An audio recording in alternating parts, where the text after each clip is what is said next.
Terminó ya la ronda divisional de los playoffs 2020 de la NFL y aquí tenemos las conclusiones que nos dejó este fin de semana.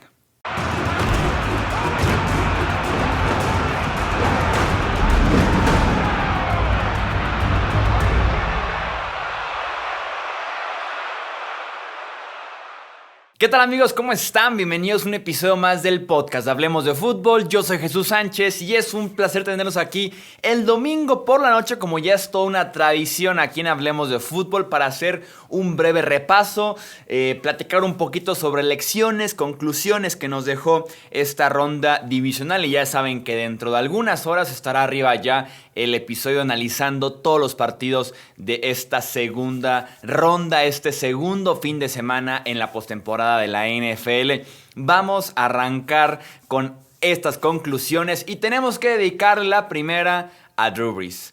¿Qué carrera la de Drew Brees? Si bien todavía no es oficial, todo indica, múltiples reportes de diferentes medios, que este fue ya el último partido en la carrera de Drew Brees. Desde hace unas semanas lo reportaba NFL Network, NFL Media, ESPN. Horas antes del partido en contra de Tampa Bay se sumó Fox Sports a dicho reporte. Entonces era prácticamente ya un hecho, se veía venir. Físicamente es también lo que se le recomienda tal vez a Drew Brees después de ver las últimas 2-3 temporadas del quarterback de los Saints y qué carrera tuvo Brees en la NFL. Sobre todo la carrera que empieza como la segunda parte de su carrera, que es a partir de la temporada 2005, su última temporada con los Chargers de San Diego. La temporada que en el último encuentro de esa campaña se lastima severamente el hombro, una lesión que puso en duda su futuro en la NFL, que muchos creían que ya no iba a volver a ser un quarterback talentoso, un quarterback tal vez no de élite, pero sí un quarterback bueno. Ya ni siquiera le veían tal vez ese tipo de categoría a Drew Brees. Había muchas dudas al respecto. No quiso firmar ya con San Diego. Incluso los Chargers le ofrecieron un contrato en el que no había muchas garantías, muchos incentivos. Entonces es cuando se termina yendo a Nueva Orleans. Y los Saints, que también de esa temporada 2005 los marca de forma importante, porque vienen del huracán Katrina como ciudad, en ese sentido, Nueva Orleans, y los Saints vienen de una temporada en la que terminan 3-13 y tienen el segundo pick global del draft. No entraban a playoffs desde la campaña del 2000, y en 2006 llega esa combinación de Sean Payton y Drew Brees a cambiar literalmente la ciudad. A cambiar, ni se diga, la franquicia. Un campeonato divisional inmediato en esa campaña 2006. Después el Super Bowl en 2009. Caen en un pequeño bache y regresan en 2017 con un roster muy completo. De 2017 a 2020 tienen 4 campeonatos de la división consecutivos. Eso sí, con poca suerte en postemporada. Además de no las mejores actuaciones en playoffs por parte justamente de Drew Brees, a quien estamos platicando un poquito de lo que fue su carrera como parte de una despedida, pero seguramente cuando sea oficial le dedicaremos un podcast exclusivo a la carrera de Drew Brees. Y cuando digo poca suerte en postemporada me refiero en 2017 el Minneapolis Miracle, por ejemplo, ¿no? En 2018 la final de conferencia contra los Rams, que tiene por ahí una interferencia de pase dudosa. No dudosa, clara, que no fue marcada sobre el wide receiver de los Saints. En 2019 pierden en tiempo extra en contra de los Vikings, una posible interferencia ofensiva de Kyle Rudolph en la zona de anotación, y llegamos al 2020, ¿no? Con Tampa Bay aquí no hay como que tú digas mala suerte, simplemente una muy mala actuación por parte de Brees. Se le acabó la gasolina. La edad tal vez pesó bastante esa cirugía en el hombro, que venga a cobrarle factura 15 años después, ya que la parte del procedimiento, la parte de la cirugía se vaya desgastando, que se haya acelerado un poquito ese proceso por la cirugía. Entonces en algún punto le iba a cobrar factura, y aquí sí da la impresión de que se le acabó la gasolina, ¿no? Que el tiempo alcanzó a Drew Brees en las últimas 2 temporadas, principalmente muy feo al final del año. Tras el desgaste de todos los partidos, estaban ya en un plan de limitar entrenamientos, limitar ciertos snaps, cambiar el sistema de juego, y aún así llegaba muy, pero muy limitado al final de la temporada. Ya el brazo no le daba para lanzar efectivamente más de 10, 15 yardas. Por lo mismo llevaba 2 temporadas siendo el quarterback que más corto lanzaba en la NFL. Y la siguiente parada de Drew Brees es dentro de 5 años en Canton, Ohio. Si se retira empieza esa cuenta, porque no tengo dudas de que va a ser Hall of Famer desde su primer año de elegibilidad. Entonces, en cuanto se retire, cuenta en 5 años y Drew Brees va a estar en el Salón de la Fama del fútbol americano profesional. Nos dejó un tipo con demasiadas estadísticas, demasiada consistencia, muchas veces sin defensiva. Tenemos ahorita en la memoria estas buenas defensivas de los Saints, pero muchas veces la defensiva de Nueva Orleans era la 32 de la NFL.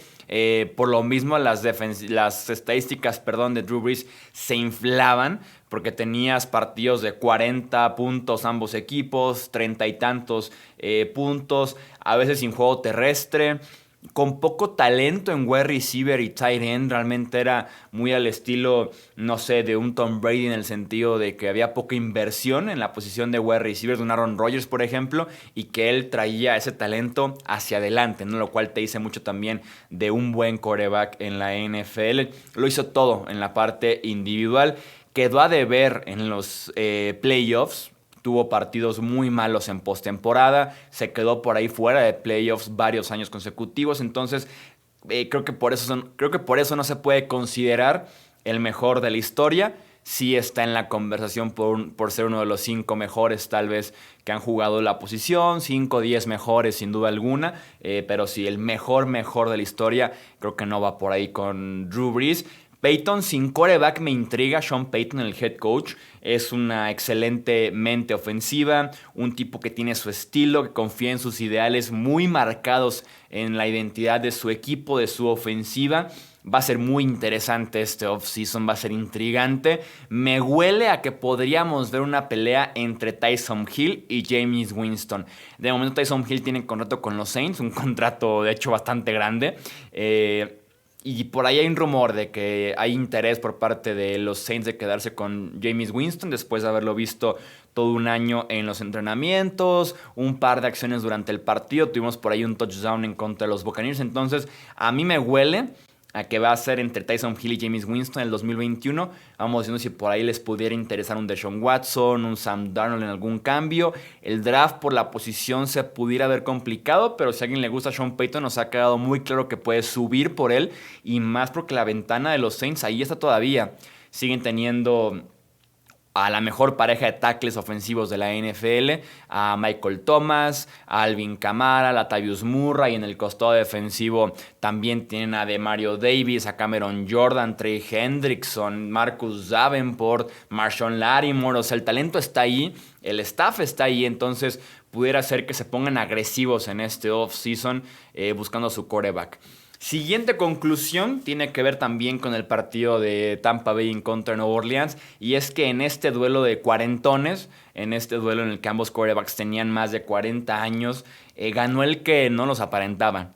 Ganó el que todavía tiene velocidad en sus envíos, en el que los pases verticales llegan, en el que puede justamente seguir estirando el campo. Nada que ver con cómo flotan los pases de Drew Brees, hasta los pases de 10 yardas hacia la lateral, por fuera. Los números flotaban esos pases, llegaban tarde, venían atrasados. Entonces, en ese sentido, ganó el quarterback que tal vez no tenía el mejor equipo alrededor, que se comportó como un muy buen equipo el domingo por la tarde-noche, pero sí, el que menos aparenta esos 40 años, ¿no? El quarterback que más lanzó largo este año contra el quarterback que más corto lanzó en 2020, ¿no?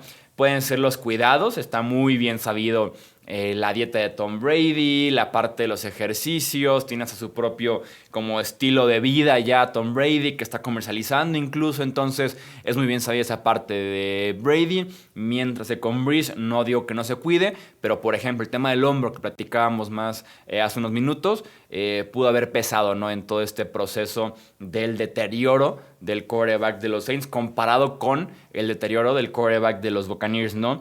El tiempo alcanzó a Drew Brees, como les decía, y tuvo uno de sus peores partidos de playoffs para despedirse, mientras que Brady no fue brillante, pero físicamente está ahí. e hizo 2-3 pases buenos, hizo lo suficiente, tuvo por ahí 2-3 drops, tal vez de touchdown incluso, y con todo y que la defensiva de los Saints se le complica históricamente a Brady, ya sea con Pats o con Buccaneers, se le complica a Brady, entonces no estuvo mal y se notó la diferencia física importante, ¿no?, entre Brees y Brady en este partido. Siguiente conclusión: Andy Reid y su identidad. Esa es justamente la conclusión. Salió Patrick Mahomes del partido para Kansas City y poco cambiaron las decisiones y las jugadas que estaban mandando al campo Andy Reid y compañía en ese staff de coacheo. Confía en la identidad de su equipo. Es un equipo ofensivo. Con o sin Patrick Mahomes, los Chiefs están construidos para ganar a la ofensiva. Porque no está Mahomes, pero te quedan Tyreek Hill, te quedan Travis Kelce, Le'Veon Bell, Mecole Hardman, DeMarcus Robinson. Había que jugársela en cuarta oportunidad. No podías mandar a tu defensiva al campo a defender esa ventaja de 5 puntos como tu defensiva se había comido 2 touchdowns en las últimas 3 series, ¿no?, que era prácticamente la segunda mitad del partido. Entonces no había cómo confiar en esa defensiva, y si tu talento en el roster está del lado ofensivo, aunque no esté Patrick Mahomes, pon el ovoide en las manos de tus mejores hombres con el partido en la línea, sobre todo en postemporada. No te quieres morir, no quieres quedar eliminado en playoffs y diciendo tenía en la banca, viendo nada más a Hill, a Kelce, Bell y los que ya les mencionaba, ¿no? Henny movió el balón, lo había hecho realmente bien desde que entró por Mahomes. Fueron pocas series, poca acción realmente la que vio Henny. Lanzó una muy mala intercepción, no sé qué tanto jugó el viento porque el pase quedó muy volado, pero convirtió la cuarta, movió el ovoide, completó los pases que tenían que ser completados prácticamente. Entonces, en ese sentido, muy bien Andy Reid por jugársela, por buscar esa identidad y respetarla, y también muy bien Eric Bieniemy en el llamado de jugadas, el coordinador ofensivo de los Chiefs, que parece podría quedarse en Kansas City. No han salido tan bien las entrevistas, estamos viendo qué pasa en el futuro con Bieniemy, pero sí muy bien ese equipo con su identidad muy bien marcada y muy bien respetada, incluso sin el hombre central. Eso te habla mucho del staff, de cómo se trabaja, ¿no?, del entrenamiento, la preparación para poder seguir haciendo lo suficiente de aquí a que vuelva Patrick Mahomes. Vamos a seguramente platicar de eso en el podcast de la previa, y vamos a estar actualizando la salud del quarterback de los Chiefs conforme avance la semana y tengamos más información al respecto. Siguiente conclusión, que postemporada de Baker Mayfield. Jugó controlado, muy preciso, su precisión estuvo de cirujano toda la postemporada, en contra de Pittsburgh y ahora en contra de Kansas City.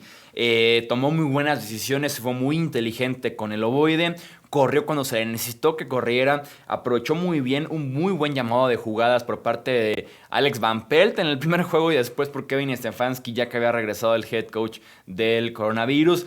Creo que pasó la prueba. Era una prueba muy interesante este año para Mayfield después de haber ganado el novato del año en su primera temporada en la NFL. Viene este bajón en 2019, si bien no era el mejor escenario con Freddie Kitchens, las expectativas tal vez, la muy mala línea ofensiva, el regreso, la llegada de Odell Beckham Jr., entonces no era como que el mejor escenario, a pesar de que parecía que sí lo era. Y en este 2020 guía a los Browns a los playoffs, gana como visitante, pelea en la segunda ronda en la casa del campeón, jugando muy bien. Fue clave este año con todo y que no contó con su wide receiver número 1. Convenció a muchos escépticos, cayó muchas dudas que había alrededor de su juego. E insisto, su postemporada fue muy buena. Me gustó bastante lo que hizo en los playoffs Baker Mayfield. Siguiente conclusión. La defensiva de los Bills se presentó a jugar y no lo esperaba. Fue un año muy turbulento para esta defensiva de los Bills. Por turbulento me refiero a 1 o 2 veces por mes comerse más de 200 yardas por tierra, comerse casi 500 yardas totales. La semana pasada, no aquí no ni siquiera al inicio de temporada, la semana pasada contra los Colts pasó hubo 400 y cacho yardas totales por parte de Indianapolis. Entonces, una defensiva de los Bills construida de forma extraña, muy ligera, muy ligera, eso sí, muy rápida. Sobre todo se ven los linebackers, por ejemplo, Edmonds, Matt Milano, son linebackers muy ágiles, ligeritos en ese aspecto. Y por lo mismo la defensiva de Buffalo estaba mejor equipada para detener el juego terrestre con Lamar Jackson y el juego aéreo también, que con Gus Edwards y J.K. Dobbins corriendo el ovoide. Por eso tanto Edwards como Dobbins lo estaban haciendo bien y Greg Roman misteriosamente, el coordinador ofensivo de los Ravens, se alejó de esta estrategia y empezó a correr más con Lamar Jackson cuando, insisto, está mejor equipada por jugadores la defensiva de Buffalo para detener el estilo de juego de Lamar Jackson. Lo que apareció también de un momento a otro fue la defensiva del juego aéreo, el pass rush principalmente. Jerry Hughes, Quinton Jefferson, Ed Oliver estuvieron colapsando la bolsa, llegándole a Lamar Jackson. Nada mal que tu pass rush despierte una semana antes de enfrentar posiblemente a Patrick Mahomes en la final de la conferencia americana.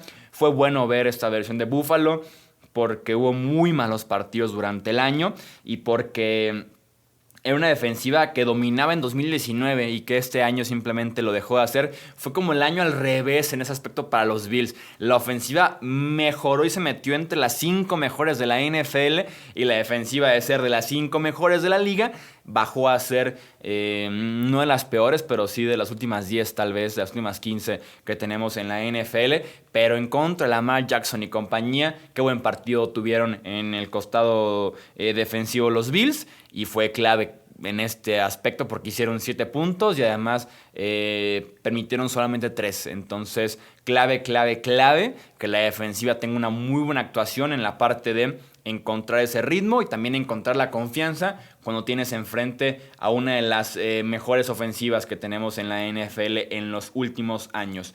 Y por último, para cerrar ya estas conclusiones, tenemos que hablar de Matt LaFleur. Matt LaFleur lleva 2 temporadas como head coach de los Packers, lleva 2 finales de conferencia con los Green Bay Packers también, y tuvo una maestría ofensiva. En el llamado de jugadas, fue brutal el llamado de jugadas de los Green Bay Packers el sábado al mediodía, excelente ejecución, una línea ofensiva dominante. Tenían enfrente a la defensiva número 1 de la NFL, que es la de los Rams de Los Ángeles, y no parecía. Hicieron puntos en todas sus posesiones, menos en 2, que hicieron nada más 2 despejes en todo el encuentro. Fuera de eso, puntos. Matt LaFleur involucrando a todos, corriendo bien con Aaron Jones, con A.J. Dillon, con Jamal Williams. En el juego aéreo, Davante Adams en movimiento, alejarlo de Jalen Ramsey para que produjera. Allen Lazard estirando el campo. Tenemos a MVS, a Equanimo Sam Brown, a Robert Tonyan. Una línea ofensiva parchada, con movimiento todo el año. Tenían diferentes titulares cada semana prácticamente, adaptándose un poquito a lo que tuvieran disponible en esos partidos. Con la constante, eso sí, de un Aaron Rodgers limpio, que es sinónimo de un Aaron Rodgers sano, y que hemos visto en las últimas 2 temporadas que un Aaron Rodgers sano significa la final de la NFC. Matt LaFleur en 2 temporadas como head coach de los Packers tiene récord en temporada regular de 26 ganados, 6 perdidos, 2-1 su récord en postemporada, 2 títulos del norte de la NFC y además, como les decía, 2 finales de conferencia. Así que mis respetos a Matt LaFleur, qué buen partido tuvo en contra de Brandon Staley, quien ahora es el head coach de los Chargers de Los Ángeles. Ya dejó de ser el coordinador defensivo de los Rams de la misma ciudad, no va a tener que mudarse muy lejos Brandon Staley. Y Matt LaFleur se lució el sábado en Lambeau Field. A ver qué tal ahora con el reto de la defensiva de los Tampa Bay Buccaneers, de una ofensiva que pudiera hacer un poquito más puntos. Esto va a ser tema para la previa que hacemos a final de semana de los partidos que se vienen ya en las finales de conferencia. Nos quedan de la siguiente manera: ese Buccaneers en contra de Packers primero, y para cerrar ese Championship Sunday tendremos el Bills en contra de los Chiefs. Ya tenemos momentos para platicar justamente de esos partidos. Los leo Ahora ustedes con sus conclusiones ya saben que si están en podcast, en Twitter, Facebook e Instagram. Y si están aquí en YouTube, aquí abajo en los comentarios. Yo soy Jesús Sánchez y eso es todo por este episodio.